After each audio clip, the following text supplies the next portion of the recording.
We don't consider security from a safety perspective, which means empowerment of people, investing in education, investing in reconciliation, investing in the safety of every individual. The question is, and the challenge is, how do you break the glass ceiling and bring those women to talk politics? You are listening to the podcast Women Ending War, where you will hear the voices of Israeli and Palestinian women dedicating their lives to creating a new reality in this land. Welcome. Thanks for joining us. So, marhaba, Nivine. Helene. So Good morning. Good morning. How are you today? Okay. Ramadan Kareem. Thank you so much. Yes, Thank you. Yeah, how's your fast going? It's going well, actually. We're getting there. Getting there. 10 days already passed, so we're getting there. All right, that sounds good. All right, so I'm so glad you're here today. Thank you for making the time, especially, with everything. So. No, thank you so much for the invitation. I know we've been trying to find time to do this for so long. So it's actually, I'm happy that we finally did. Yes, me too. So, Nivine Sandouka, welcome.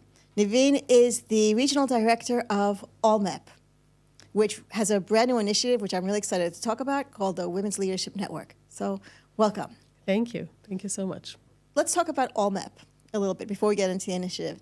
Yes? Tell us a little bit about what ALLMEP is. It's such an important organization. So ALLMEP stands for the Alliance for Middle East Peace. And from its name, the word alliance implies that it's a growing network.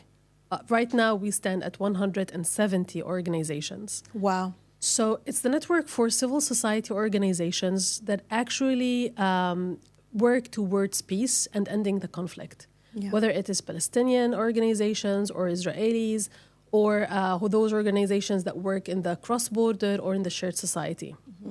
And we have right now, we're talking about thousands of Palestinian and Israeli peace builders that are part of this growing network. Wow. And for us specifically, we have two roles. At the international level, we amplify the voice of our members. Everything that they do here needs to be heard at the international level, and they need to start influencing policies.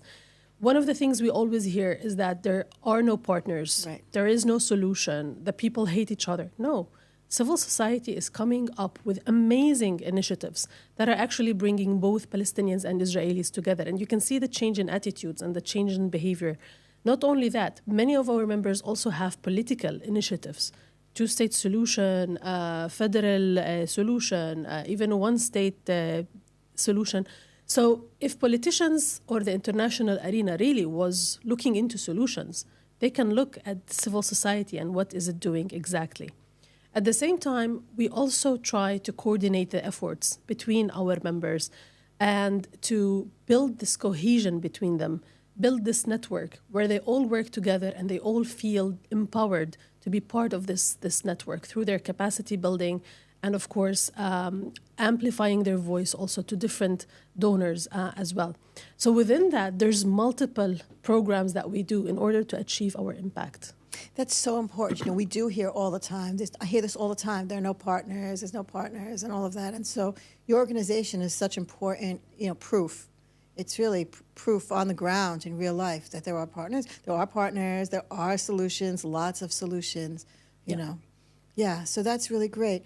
And so the last time I spoke to you about this, you said there were 164, and now that's growing. So why do you think it's growing now?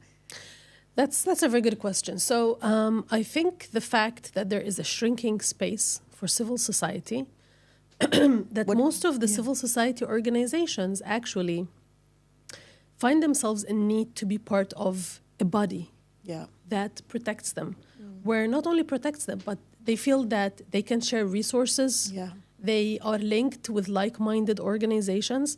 They're not alone. They're not alone. This is sort of lonely work. Exactly. Right? It can be really lonely work. It can be also like dejecting, like you feel like, oh, people don't understand you, people don't believe you, you're going against the trend. I mean, when you speak about peace in this context that we're in this atmosphere, you're speaking against like an entire world that could feel against you. Exactly. Yes? You can't even mention the word peace sometimes, unfortunately.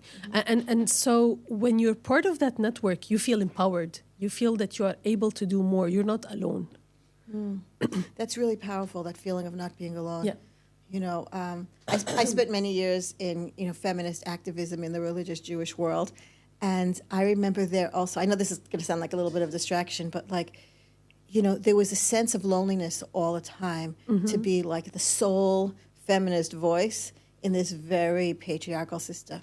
And I remember one of the things that I used to always feel was so important was that feeling of what you just described, of finding like-minded people, you know, finding people who, you know, share that ideology, so you don't feel like, oh my God, I'm alone here. You sometimes feel alone, like you have your finger on the hole in a boat, and if you remove your finger, it's all going to sink. And then so you're in this network of 170 organizations. Suddenly you can like breathe for a second, and you can say, hang on a second, wait, there are people, there is hope, there is a future, you know. Yeah. I mean, just before the war started, that's in May 2023. Basically, we had a conference in Jerusalem, the annual ALLMEP conference. And more than 600 people attended that one-day conference event. Peace builders, alumni of programs, directors, employees, they all took one day off their very busy schedule to actually come and feel part of that community, to hear the different panels, to hear very relevant discussions, to get to understand new tools, to also meet each other.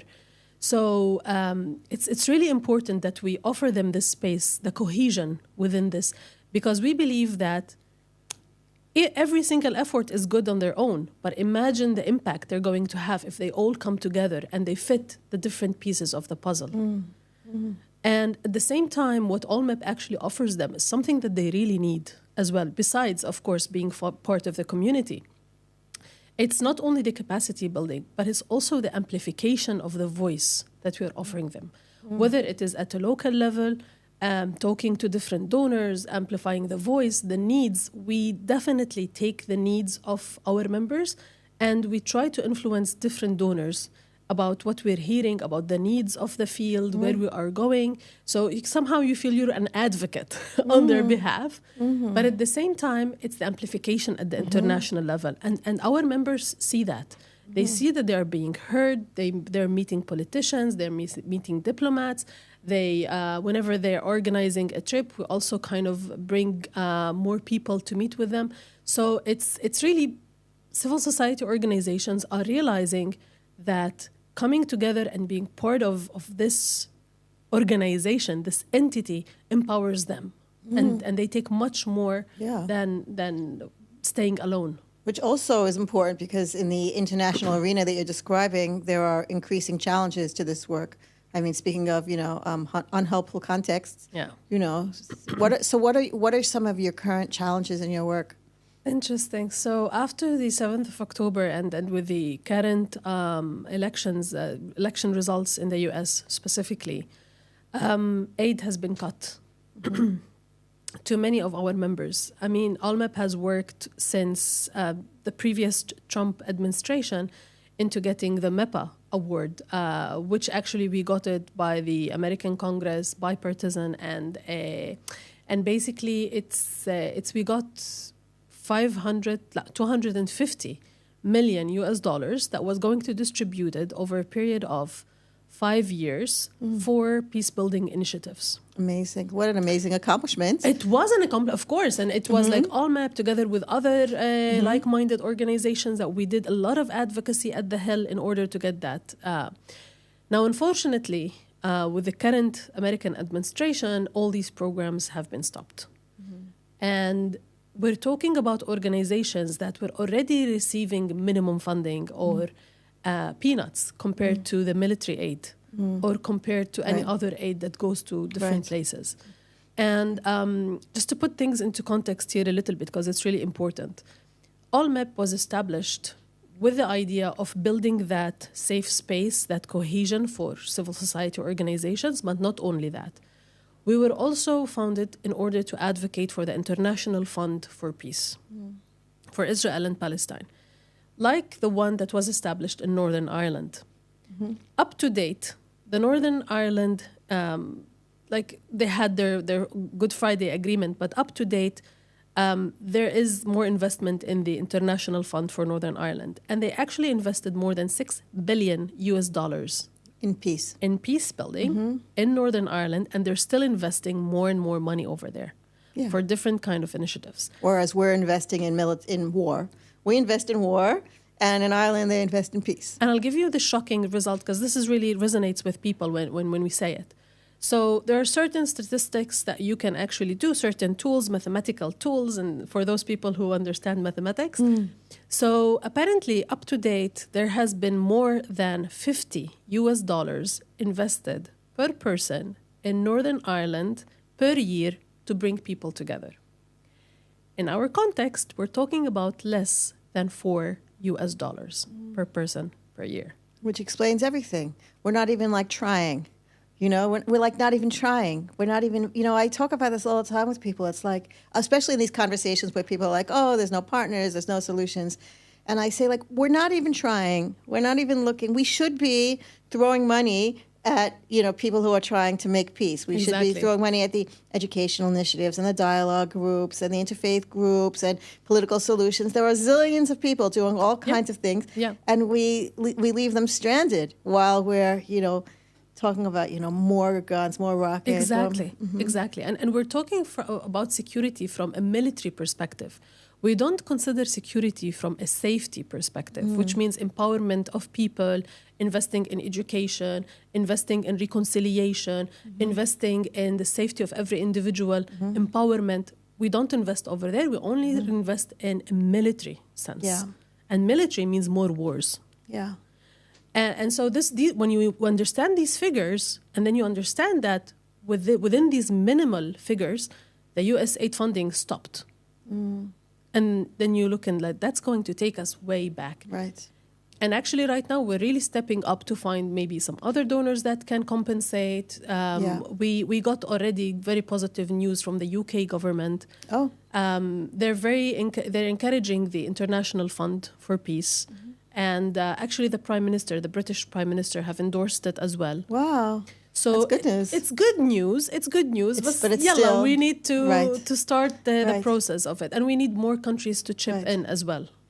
I was once at a leadership conference where someone got up and said, we need a Ministry of Peace.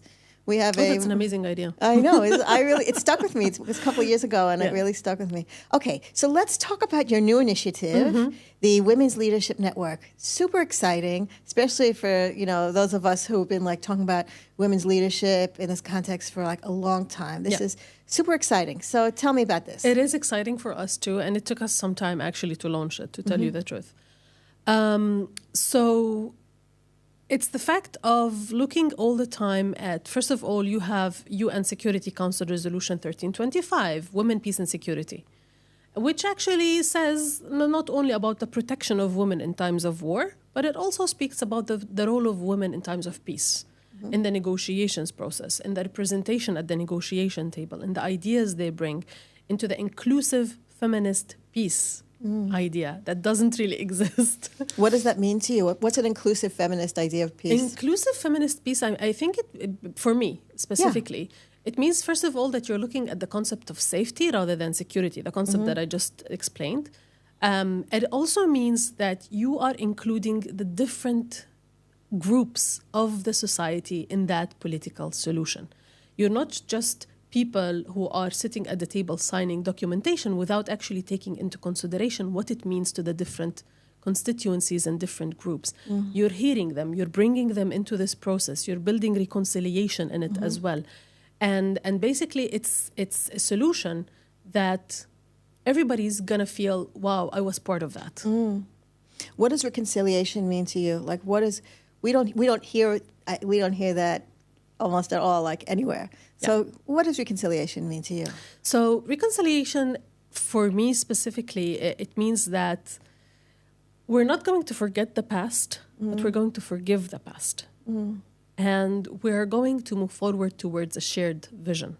That's my personal, definition of it.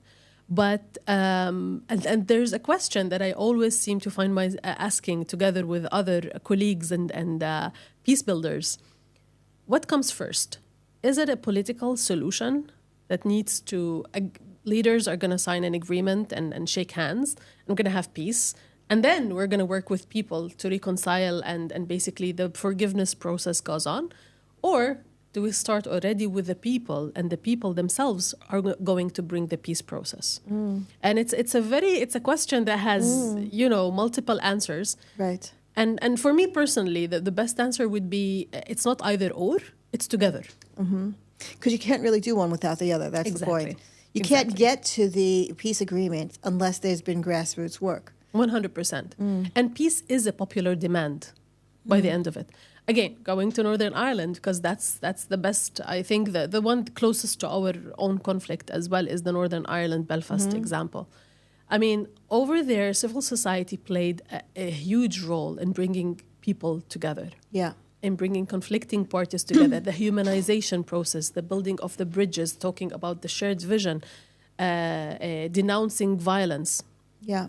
And it was very crucial for them to reach a certain percentage of both populations meeting each other. And I think it was more than 30% of the population that was able to meet one another and say, no, we don't want violence. So when they had the Good Friday Agreement, if you compare it to Oslo, for example, when they had the Good Friday Agreement, there were spoilers on both sides, but the people rejected them.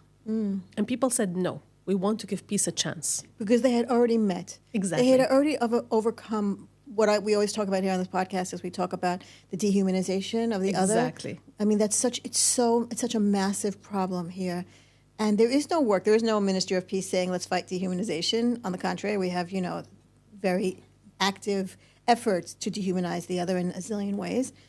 And so when you look at Ireland, you're basically saying they spent all of this time in those meetings, the 30% that met, that's fighting dehumanization. That's humanizing. Yep. Right? That's saying we're first going to learn to release that whole idea of the enemy and see everybody as enemy. We have to release that idea that they're all enemies and say, okay, they're not enemies. They're human beings just like us. That's a process. That's a real... 100%. That's a process. 100%. And so you think that Oslo, part of the failure of Oslo was that didn't happen first? Is that what you were going to suggest? It didn't happen during and after. I think we allowed the spoilers from both sides to grow enormously. And really, the idea that we didn't invest enough funding in peace initiative. Again, where everybody was busy investing money in other things, which is important as well. But minimum funds were given to bringing people together, the humanization process, the reconciliation process. And we allowed the spoilers from both sides to grow and to control. And obviously, we see today who is controlling all sides. Right. And also, in your reconciliation, you talked about the issue of forgiveness. And forgiveness is a political thing, right? It's not just personal. Forgiveness is personal and political. I mean, we've seen a lot of examples, including Ireland, with the sort of the political power of that apology. Also Australia, also Canada. Lots of examples of places where, when that idea of forgiveness is taken to a leadership level, it has a real transformative power. Exactly. Just to mention that we were actually in Belfast almost 3 weeks ago, and we went there as ALLMEP staff and board to do our strategic thinking and to develop our own strategy. And since we are there anyway, we also met so many stakeholders that took part in the Good Friday Agreement and the Troubles and today. And apparently even today, they're still talking about the idea of reconciliation. And it's not an easy thing to do, to basically forgive a person who hurt your family or a member of your family, or lives were lost. And this person is now no longer in prison or in jail. And it's really difficult to forgive that person. They're still talking about it, but they understand that in order for peace to hold and in order for the community to thrive, they need to have that process and they need to go through that healing. If one might call it, which we also need a lot. We are two people who are extremely traumatized since the Holocaust and since 1948. Two people extremely traumatized with lack of funding to bring them all together. And this trauma manifests itself in hate, in fear, in more military actions. And so, we do need to do a lot of work on that spectrum as well. We interviewed Robbie Damelin from the Parents Bereaved. She's amazing, Yeah. So she talked about this process that she went through herself where the man who killed her son being released from prison as part of the ceasefire now. And she talked about how she's totally made peace with that in herself because of her vision for the future. She wants a different vision. So she never, I don't think she ever really had a need for revenge at all. She was much more interested in, the future. But it is, for most people, there's a process involved, that work. Yeah. It doesn't just happen. It takes 100%. It takes like some work to do that. 100%. And so that is something that we haven't invested in. I mean, not at all. We haven't invested in at all. Yeah. No. Yeah. So tell me about the Women's Leadership Network. So within all the challenges that we're facing, when you look at UN Security Council 1325 and what women actually bring, it should be like women are heard at the political table in the negotiations, the representation of the feminist women voices. And basically, when you look today at the official track 1 or politics in general, where are the women? Recently, the Palestinian Liberation Organization put out the new members in the highest steering committee. Not a single woman. Yeah. And they're all men, more than 60 years old. Mm-hmm. Not a single woman, not a single young person. Oh. Mm-hmm. And if you look in Israel, it's not any better. They do have women, but the agenda they carry with them, the mentality they carry with them, it's not a feminist inclusive peace process. Plus, there actually are no women. There are no women in the negotiating team. There are no women in the security cabinet. Of course. But you're right. Even the women that are in Bibi's cabinet they adopt patriarchal norms, exactly. patriarchal language, exactly. the violence. They adopt a violent stance. Exactly. So they're not there. And then you ask, so where are the women in all of this? They cannot be just, at home or silent. They are active. So we did a very small survey, a quick survey, within our members and other organizations in civil society. And to our surprise, more than 70% of those peace-building initiatives are actually led by women. Or women have very high managerial positions and leadership positions. Yeah, I heard you say that at the lunch. I was at your lunch. I heard you say that. Yeah, exactly. I heard that, and it really stuck with me. That the women are doing the actual work. The women are there. They're the peace builders. They are there in civil society. Mm-hmm. The question is, and the challenge is, how do you break the glass ceiling and bring those women to talk politics? Mm-hmm. How do you bring those women to recognize the different solutions that exist, the politics that exist, and they themselves, with their own mentality and their own agendas, come up with a women-led peace initiative or policy recommendations, to say the least. Mm-hmm. So that's exactly what the Women Leadership Network is all about. It's about bringing those women together within a network where they're already empowered. So I'm not going to say the word empower. Yeah, empowerment is a tricky word. They're already very powerful women. Yes. We just want to give them additional tools where they can use, which they can use basically in order to have their voice heard at the political level. We want those women to start talking politics. We want them to have their voice heard and at the international arena as well as the local arena. So that's basically the core, the essence of the Women Leadership Network. Now, we do recognize that within our 170 members, we have many organizations that have similar initiatives. They work with women in governments, they work with women in other organizations, but what about them?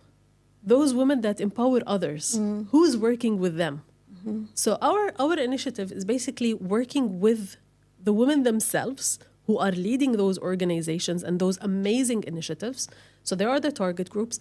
But not only that, one of the other things we found is that there are many other emerging women, emerging leaders that feel they want to learn more, but they don't have the opportunity. They might look at Nivine or Fadwa or Netta or whoever, and they want to be like that person, but they don't know how. So we're also including a component of mentorship as well. So the already very well established leaders who are going to be talking politics, and hopefully there are going to be the politicians for the future, they're going to be the mentors to include more younger women in this and giving them the opportunity. It's like a woman empowering another woman. Yeah. And as women, women, women we pulling, have, lifting each other up. Exactly. As women, we do have that thing actually that we understand each other, we lift each other up, and that's another core component of the Women Leadership Network as well. Wow. That's also really important. You know, a lot of times there are women's organizations that don't necessarily do that. I don't want to trash women's organizations in this moment. I've been doing work in feminist organizations for 30 years. Mm-hmm. I'll tell you what the problem is. I don't think the problem is with women. The problem is, as you mentioned it before, is with the agenda that you carry. You either have a feminist ideology, or you have a patriarchal ideology. You either have an ideology of networking, of lifting each other up, or you have an ideology of ego. Yeah. So it's not really, it doesn't really matter what your gender is. Yeah. See, so it's not really, so one of the things that I've learned in my work with women is that it's not enough to just say we want to advance women. It's we want to advance women who have a particular outlook. Right, who have a feminist outlook. Like having a feminist outlook is very important for me, because when you say I have a feminist outlook, you're basically saying that it's about the collective. It's about women as a collective, and it's also about nonviolence. You know, it's about something else. It's about breaking social hierarchies, breaking political hierarchies, breaking down networks of power that are violent and oppressive and exclusionary and all those kinds of things. I mean, it comes with a whole, so it's not even just enough. In Forum 1325, I'm involved with also 1325, and so we've had a lot of discussions about this. Like, what does it mean that we want to have more women around the table? And we've realized that it's really not enough to even just say women around the table. It's women with a particular set of values. Exactly. Yeah. So what? Exactly. Yeah. Yeah. So what are the next steps for your network? So going back to that survey that we did, one of the needs that was very clear with almost every single organization that we've spoken with is the need to trust the other organization. So the first thing that we're going to do is we're going to build the capacity as per the survey that is needed. But most importantly, the women are going to spend almost 1 week together abroad, just building trust between them, gaining the knowledge and the tools they have. We're going to do also a lot of trauma healing with the identified women leaders. And with Eva? With Eva, exactly. Yeah, she's amazing. Yeah, she's that's her thing, trauma-informed therapy. She's a real pioneer with that. And I think here in the Women Leadership Network as ALLMEP, we are taking all the conclusions from the different programs and initiatives we have, and we're kind of investing it all in the Women Leadership Network. So you cannot do peace building if you yourself are traumatized. So we need to heal the trauma. You cannot go and speak together as one voice and lift each other up if you don't trust each other. If you don't have the leadership skills, the speaking skills, the negotiation skills, the knowledge needed of the different political initiatives as well. So we're going to build all of that. And gradually, now we have a team both in Europe and in the States. Our team in Europe and the States are already thinking of engaging those women with different policymakers and decision makers in those different countries. So the women themselves are going to be working on policy recommendations, looking at the work at ALLMEP in general. So we have work in health, in environment, in high tech, in faith and peace building. And all of these different groups are coming up with policy recommendations. The women are going to be the advocates. They're going to take these policy recommendations, look at it from a gendered perspective, make sure it has the gender mainstreamed into it, and they're going to basically be the advocates that, look, civil society is coming up with policy recommendations. Civil society has the solutions, and it's coming through women. So this is basically the next step over the next year. So how many women are you hoping to have in your cohort? Well, we are hoping to have 24 women. Like 12 Israeli, 12 Palestinian, that kind of thing? No, 12 of them are the well-established leaders. Oh, I see. 12 of them are the emerging leaders. And within the 12, they are divided into Palestinians within Israeli citizenship, Israeli Jewish, and Palestinians from the West Bank and East Jerusalem, and hopefully, if we can, from Gaza. Oh, I see. So it's actually 3 groups. Yeah. So, oh, interesting. I mean, it's 3 groups, and then you have the sort of So it's 6 groups actually, mentors and because right. yeah, 3 of the mentors, and so you're building in mentorship exactly. into the structure. That's really different. That's that within the structure itself is the mentorship. Yeah. Interesting. Yeah, exactly, within the structure itself. And not only that, again, the last thing I want to do is for any of our members to feel that we are stepping on their toes and we are replicating what they are doing. Mm-hmm. So it was really important for us to do a process of talking to our members, understanding what initiatives they have, how are we going to build on that. And we got the green light from multiple initiatives that, yes, what you're doing is different and it kind of fits or complements the work that we are doing. Mm-hmm. So it was really important for us to do that as well for them. So you're like looking at lessons learned from other initiatives. You're trying to use here best practices. Exactly. Yeah. Exactly. What else are some of your best practices here, or lessons learned from other people's mistakes? I don't mean to be so. It's not mistakes, but I think it's everybody's facing that. Yeah. It's the lack of funding, as I mentioned earlier, and of course now with MEPA gone for those organizations, you are talking about, at least that I am aware of, at least 4 different initiatives or programs that are stopped that are specifically working with women. Really? Yeah. That's not good. Women Wage Peace. What, they're Women stopping? of the Sun. Wait, Women Wage Peace are stopping? They're not stopping. Their funding is stopped for a specific program. Oh. So Women Wage Peace, Women of the Sun, Tomorrow's Women, and then you have Search for Common Ground. So Tomorrow's Women, I interviewed Amira also.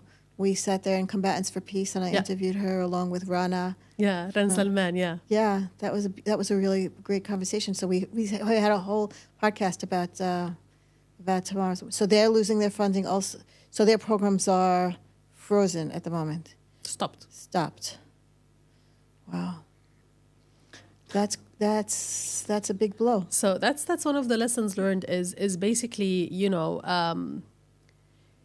it's not about, maybe it's about diversification of funding, but I understand that the sources of this funding is very limited already. So you cannot really diversify it. Right. But at the same time, it might mean that, being part of a network, even if this initiative stopped, you're still part of a network. You're still continuing. Mm-hmm. So definitely that's one of the lessons learned. And I always say it to our members, being part of a network, being part of a group, it means that even if you stopped working, if you don't have funding, combine your efforts with another organization. You will continue. You will survive. Don't feel that you are alone in this. You're not alone. We need to start thinking of how can more than 2 or 3 organizations come and join efforts together, and they complement each other. And okay, funding from this source ended, but we're continuing, and you're with us. So that's one of the lessons learned in general about that. The other thing is, I think those are like on top of my mind right now. And can we go back to what you were saying about trust building? Mm-hmm. What does, because this is I've participated in a lot of groups, and some are, more successful than others. And this issue of building trust is not so easy. It's complicated sometimes. Sometimes it doesn't happen. Yeah, no. Sometimes it doesn't happen. So what is your, I recently, had an experience in a group that I was part of where it really was not working for me. It didn't feel like there was a strategy in place for creating safe space. So they said sort of like, oh, well, we can't create safe space. There's no such thing as safe space. So whatever happens, happens. And I'm sort of like very much of the opinion that you have to make a plan and you have to do something. There are actions facilitators take. I know that there are like 2 big different, schools of thought about this, about whether facilitators should like just let things be and whatever happens, happens, because, life is messy and we have to learn to deal with the mess, versus the point of view that says facilitators have a role to create certain ground rules, to control in a certain extent. So I was recently part of a group that was of the first, where they said, whatever happens, and we're not interfering with anything. I think that's going to create even more problems, I even see. more trouble. Yeah. I'm with the second school Yes, of thought. me too. Yes. Yeah. Yeah. Is that you need to have facilitation is about facilitated discussions and Yeah. asking the right question and setting Yeah. the ground rules. And for me, one of the most ground rules that I always say, come with an open heart and open mind. And there's no right or wrong answer. But if you come with an open heart and open mind, then you can always listen, try to understand, don't judge, and take your time to reflect. And we're not here in a war that I want to convince you about my point of view, I'm right and you're wrong. No. We have to acknowledge that specifically in Israel and Palestine, the Israelis have their own narrative and the Palestinians have their own narrative. And we don't need to be arguing about what happened in the past or the narratives. But what we need to be working together on is a shared vision for the future. Khalas, we have narratives. Let's now work together to create that shared vision. So, and that's, I think, where trust comes in. And you need some really good facilitators to do that. Yes. It's a real difficult art. Yeah. This facilitating these groups. But yeah, I think it's true what you're saying, that trust has to come first. I also really liked what you said about how you have to sort of do both at the same time, the sort of top-down or the bottom-up changes, that that they need each other. You can't have one without the other. 100%. I think this is also some of the changes that we have realized as ALLMEP after the 7th of October and the war on Gaza.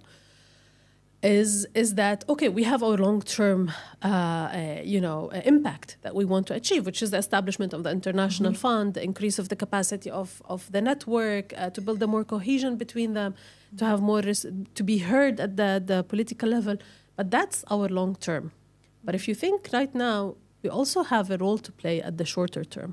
We're talking about an urgency that didn't exist before. Right. We're talking about the possibility of annexation of the West Bank. Yeah, that was in the news just this week, yes. We're talking about ethnic cleansing from Gaza. And looking at the news, it seems that the ceasefire, inshallah, I'm wrong. It's not going to last for long. And then you're looking at everything that is happening within Israel and within the Palestinian Authority, and you're talking about maybe the taxation bill is going to pass, so it's going to affect civil society organizations, specifically human rights organizations and peace-building organizations. We're talking about the shrinking space of what you can and cannot say. So there's an urgency.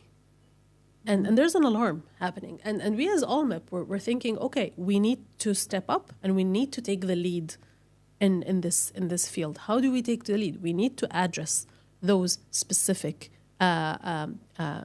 threats that are actually on the table right now. And we need to work with our members in order for them to start addressing those threats as well. We're going to empower our members. We're going to give them the tools, whatever they need in order to make sure that their voice is heard within their own communities, whether in Palestine or in Israel. Meanwhile, we are working with other initiatives, political initiatives. We're supporting them in order to get to the international arena and ring that alarm bell. Yeah. There are some real threats now. Like we had a talk last week about the bookstore in East Jerusalem. About how that was a new level of threat. Do you agree with that? It's definitely, listen, I grew up during the first uprising, the first intifada in the 80s, and I remember drawing my Palestinian flag was a huge risk. Just having a Palestinian flag with you is a huge risk. And today, what we are witnessing is something even worse than that.